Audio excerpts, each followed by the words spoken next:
सोचो एक ऐसा लड़का जो अपनी दुनिया से अचानक एक कल्टीवेशन वर्ल्ड में पहुंच जाए और वहां हीरो नहीं बल्कि वही विलन निकले जो हीरो की लड़की से पंगा ले चुका हो। चारों तरफ सोड, किल की धमकियां और सामने खड़ा है गुस्से से पागल पेट्रियार्क। मरने ही वाला था कि तभी एक्टिवेट होता है एक ओवर पावर्ड सिस्टम। पैसा बेहिसाब, पावर ऑटो, दुश्मन पूरे क्लैन के क्लैन।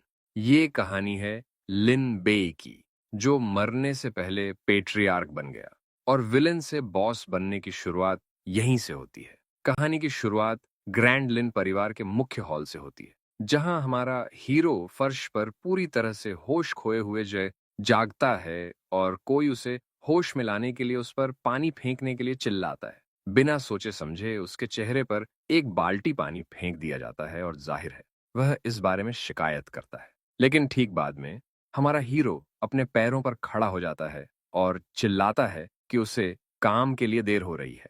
हालांकि तीन आदमी उसे घूर रहे होते हैं और उनमें से एक उसे एक एहसान फरामोश बेटा कहता है और उसे अपना जुर्म कबूल करने का आदेश देता है। पूरी तरह से खोया हुआ हमारा हीरो चारों ओर देखता है और सोचता है कि वह आखिर कहां पहुंच गया है। उन बुजुर्गों में से एक उसकी इस उलझन से चिढ़ जाता है और कहता है कि वह लड़के को एक ही स्ट्राइक में खत्म कर देगा।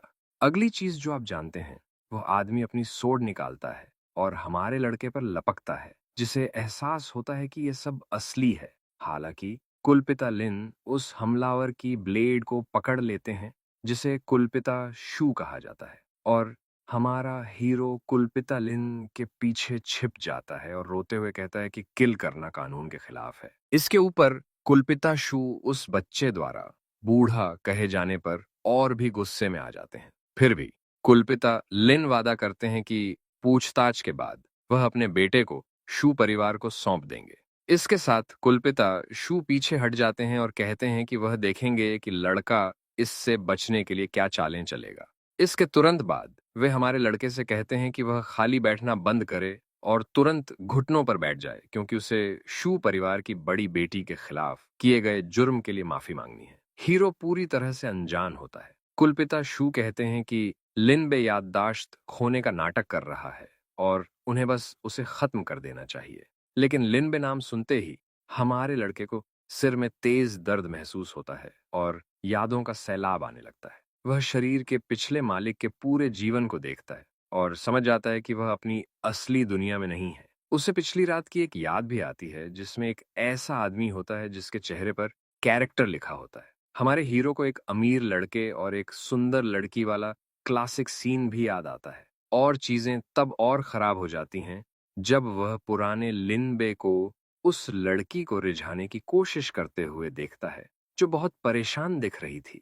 और अंत में उसे एक सीन दिखता है जहां वे दोनों बहुत करीब आ रहे थे, अपने चेहरे पर एक मुस्कान के साथ। हमारे हीरो को एहसास होता है कि उसने वास्तव में वह किया है जिसका उस पर आरोप लगाया जा रहा है। इस रिएक्शन से कुलपिता शू पूरी तरह गुस्से में आ जाते हैं और वह बूढ़ा आदमी फिर से लड़के पर हमला करता है। कुलपिता लिन एक बार फिर सामने आते हैं और अपने नंगे हाथों से उस आदमी की सोड को रोक देते हैं।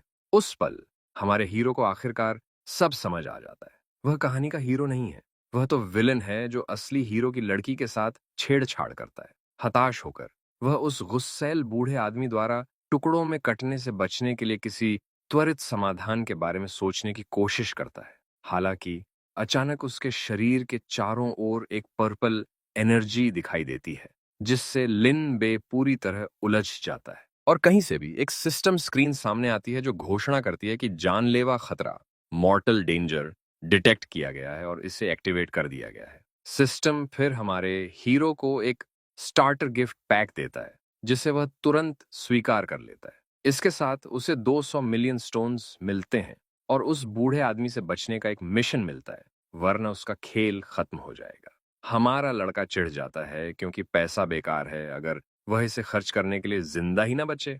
कुलपिता शू अभी भी गुस्से में हैं और कुलपिता लिन बे को माफी मांगने के लिए कहते हैं। हालांकि हमारा हीरो कहता है कि उसने मिस शू के साथ गलत किया है, लेकिन वह चीजों को ठीक करना चाहता है। बूढ़ा आदमी उसे धमकी देता है कि उसके पास कोई अच्छा प्लान होना चाहिए, वरना उसका अंत बहुत बुरा होगा। एक आत्मविश्वासी मुस्कान के साथ लिन बे कहता है कि वह अपनी जान खरीदने के लिए स्पिरिट स्टोन्स का इस्तेमाल करेगा। कुलपिता शू हंसने लगते हैं।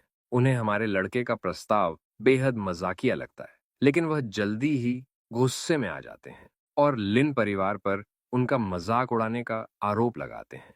हीरो शांति से मुआवजे के रूप में 1 मिलियन स्पिरिट स्टोन्स ऑफर करता है। कुलपिता लिन हैरान रह जाते हैं क्योंकि यह उनके पूरे परिवार की 10 साल की कमाई के बराबर है। हालांकि कुलपिता शू चिल्लाते हैं कि उनकी बेटी की इज्जत पैसों से नहीं खरीदी जा सकती। हमारे लड़के को लगता है कि बूढ़े आदमी को ऑफर पसंद नहीं आया और वह सोचता है कि रकम बहुत कम थी।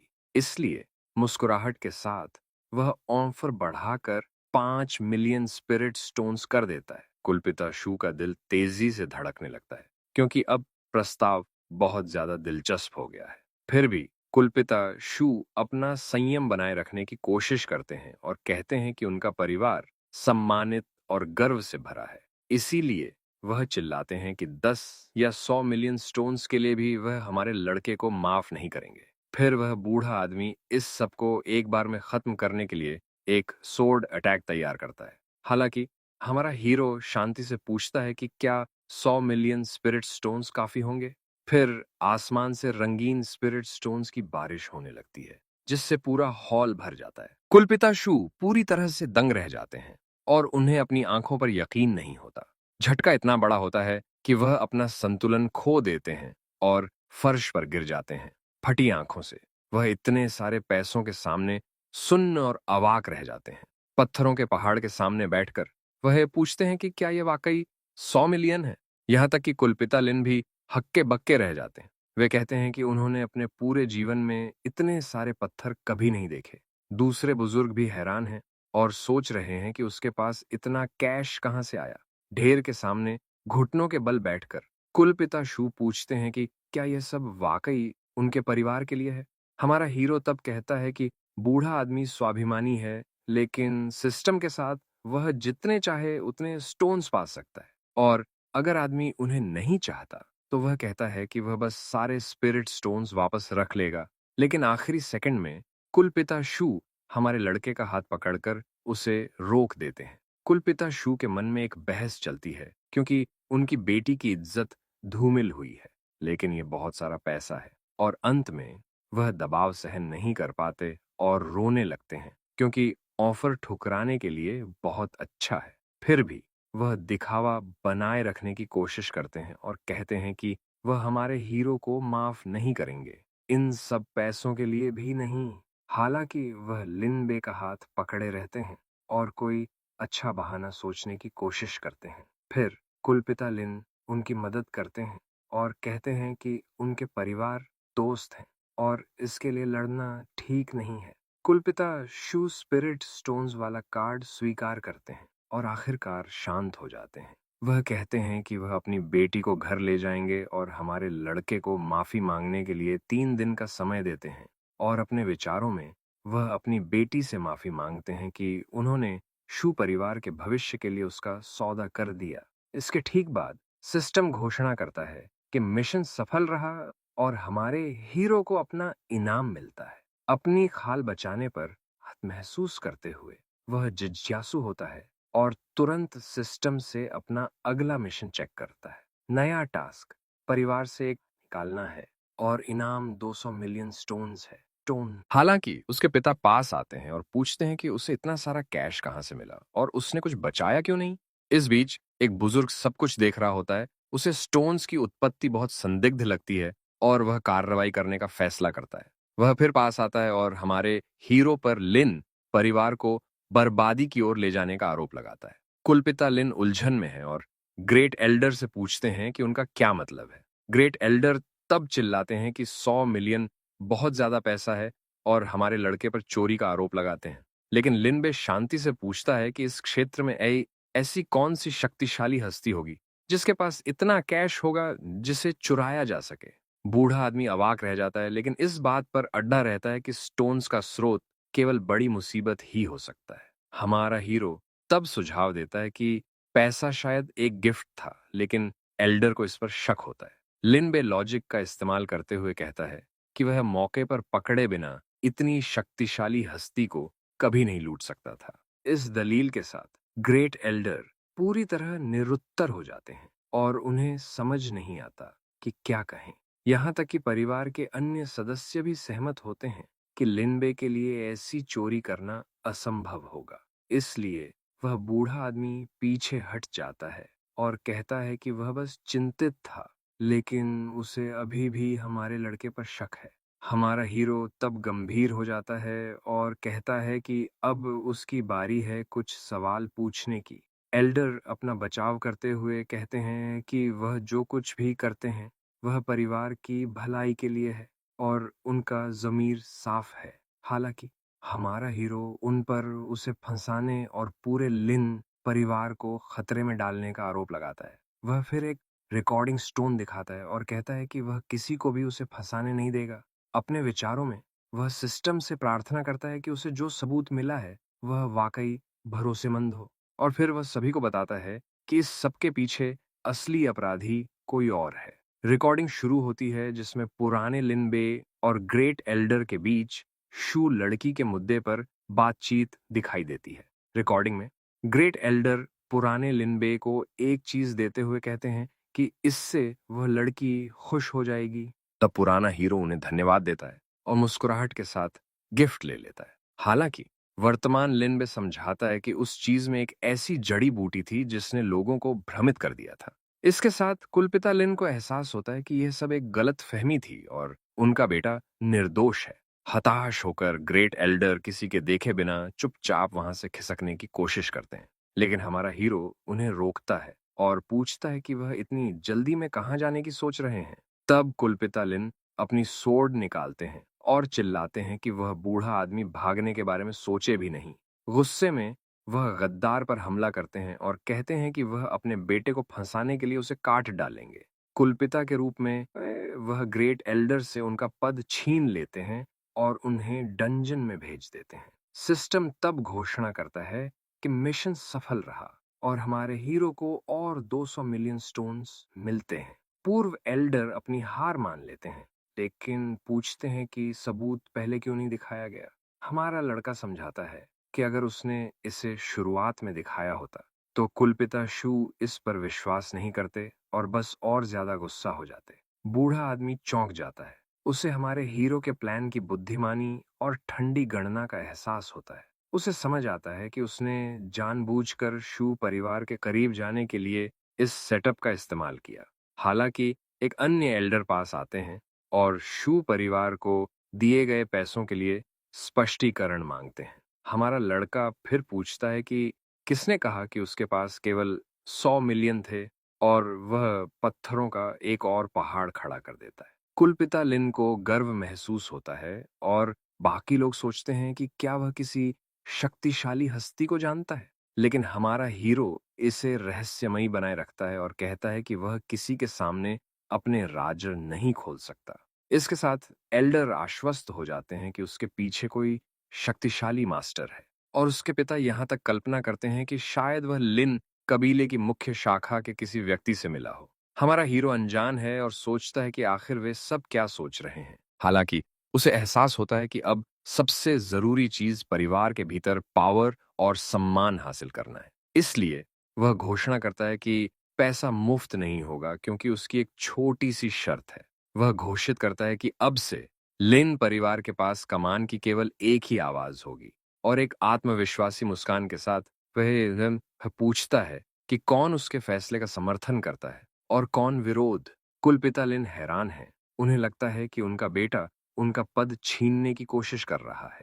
उन्हें वह पिटाई भी याद आती है जो उन्होंने बच्चे को दी थी, और वे डर जाते हैं कि क्या होगा। लेकिन हकीकत में हमारा हीरो बस परिवार के भीतर अपने पिता की स्थिति को मजबूत करना चाहता है। हालांकि कुछ एल्डर कहते हैं कि परिवार चलाने के लिए सिर्फ पैसे से ज्यादा कुछ चाहिए होता है। हमारा हीरो इस बात से उलझन में है और पूछता है कि वह पत्थरों को क्यों बांट रहा होगा। फिर वह पैसों के पहाड़ की ओर इशारा करता है और कहता है कि यह सब बुजुर्गों के लिए एक गिफ्ट है। वे बूढ़े लोग पूरी तरह से चौंक जाते हैं और पूछते हैं कि क्या वह सारा पैसा वाकई उनके लिए है। हमारा हीरो पुष्टि करता है कि अगर यह परिवार के लिए होता तो उसने इसे सीधे वेयरहाउस भेज दिया होता। इसके साथ एक एल्डर उसका हाथ पकड़ लेता है और कहता है कि वह हमेशा से जानता था कि लड़का होनहार है, और उसके तुरंत बाद वे सब उसे घेर लेते हैं और उसे लिन परिवार का नया कुलपिता घोषित कर देते हैं। हमारा हीरो संतुष्ट है क्योंकि ऐसा लगता है कि बुजुर्गों को उसका मैसेज मिल गया। हालांकि वह हैरान है क्योंकि उसे उम्मीद नहीं थी कि उसे इतनी आसानी से नया कुलपिता नाम दे दिया जाएगा। इसलिए वह अपने हाथ उठाता है और हताश होकर कहता है कि उसे यह जिम्मेदारी नहीं चाहिए। लेकिन एक एल्डर इसे पूरी तरह से गलत समझ लेता है। वह सोचता है कि वह अपने पिता को कठपुतली बनाकर रखना चाहता है, और इस तरह वे सभी लिनबे को पूरे लिन परिवार का नया मुखिया घोषित कर देते हैं। कुलपिता लिन तबाह महसूस करते हैं और अपना हाथ चेहरे पर रख लेते हैं, ये सोचते हुए कि परिवार अब खत्म हो गया। हालांकि हमारा हीरो इस बुरी अप्रत्याशित स्थिति से पूरी तरह से चकित है। बाद में उस रात धूल आखिरकार जम जाती है और चीजें शांत हो जाती हैं। हमारा लड़का अभी भी समझ नहीं पा रहा है कि वह नया कुलपिता कैसे बन गया, लेकिन चूंकि चीजें यहां तक आ गई हैं, वह इसके साथ आगे बढ़ने और सिस्टम के कार्यों को एक्सप्लोर करने का फैसला करता है। इसलिए वह सिस्टम से खुद का परिचय देने के लिए कहता है और सीखता है कि इसका उद्देश्य एक सुरक्षित वातावरण बनाना है। इसके ऊपर उसके पास ऑन्टो कल्टीवेशन, डेस्टिनी पॉइंट्स और यहां तक कि भविष्य की भविष्यवाणी भी है। और ये डेस्टिनी पॉइंट्स पाने के लिए उसे सिस्टम द्वारा दिए गए मिशन पूरे करने होंगे। भविष्य की भविष्यवाणी करने की क्षमता के साथ हमारा हीरो उत्साहित है और एक आलसी जीवन के लिए तैयार है। इसलिए वह सिस्टम से ऑन्टो कल्टीवेशन मेथड मांगता है और आराम करता है, जबकि जादू काम करता है। अपने बिस्तर पर आराम से लेटे हुए वह सोचता है कि एक कामचोर की जिंदगी कितनी आसान और उबाऊ है। लेकिन दूसरी जगह चीजें इतनी शांत नहीं हैं और शांति भंग होने वाली है। शू परिवार के घर पर दूसरा युवा मास्टर लिन बे की यात्रा को लेकर गुस्से में है। वह अपने पिता पर चिल्लाता है और वादा करता है कि वह हमारे हीरो के टुकड़े टुकड़े कर देगा और उसे कुत्तों को खिला देगा। हालांकि कुलपिता शू उसे कार्ड दिखाते हैं और समझाते हैं कि उनके पास कोई विकल्प नहीं था और ऑफर बहुत अच्छा था। अचानक एक महिला की आवाज आती है जो पूछती है कि क्या उसके पिता ने उसे स्पिरिट स्टोन्स के लिए बेच दिया। वह लड़की फिर सामने आती है, जिससे वे दोनों आदमी हैरान रह जाते हैं, जिन्हें उसकी मौजूदगी की उम्मीद नहीं थी। वह बताती है कि उसने उनकी बातचीत सुन ली थी और उसे लिन परिवार के उस दरिंदे की यात्रा के बारे में पहले से पता था। उसका भाई शर्मिंदा दिखता है और लड़की उसे अपने पिता से उसका बचाव करने की कोशिश के लिए धन्यवाद देती है।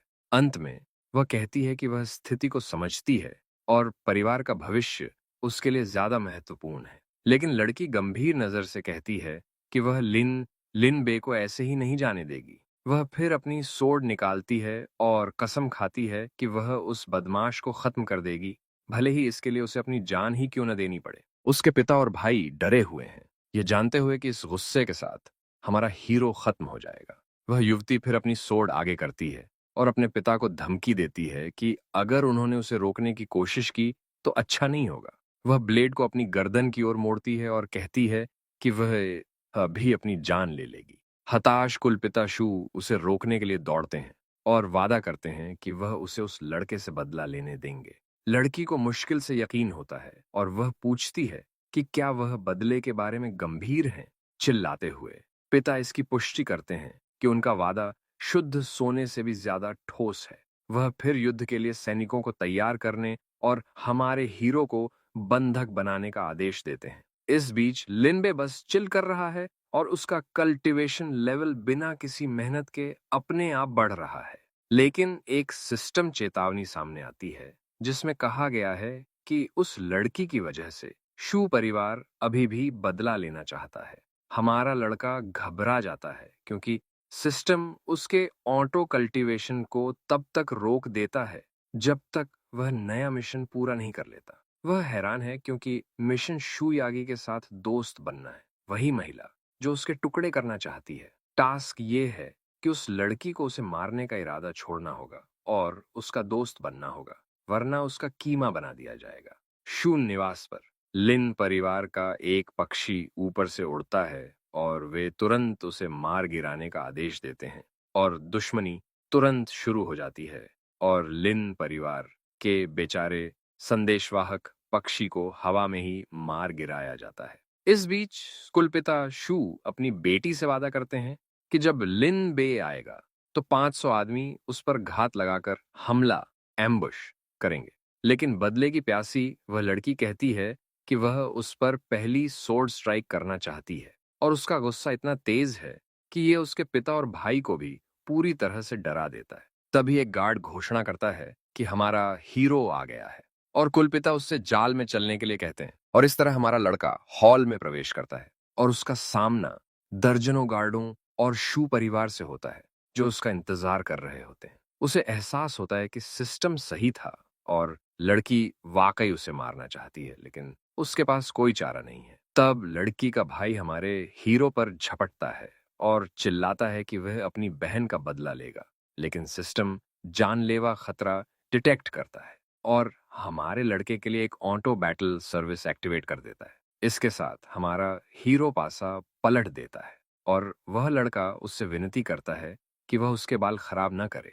हालांकि शू यागी खुद हवा में प्रकट होती है और उस पर हमला करती है, हमारे हीरो को दरिंदा कहती है। उसका भाई फिर उसके साथ शामिल हो जाता है और दोनों एक ही समय में हमारे लड़के पर हमला करते हैं। हमारा हीरो कुलपिता शू को चिल्लाकर अपने 2 पागल बच्चों को रोकने के लिए कहता है। हालांकि वह बूढ़ा आदमी नफरत भरी नजरों के साथ पत्थरों वाला कार्ड फर्श पर फेंक देता है और कहता है कि वह अपनी बेटी को पैसों के लिए नहीं बेच सकता और हमारे हीरो का अंत वहीं होगा।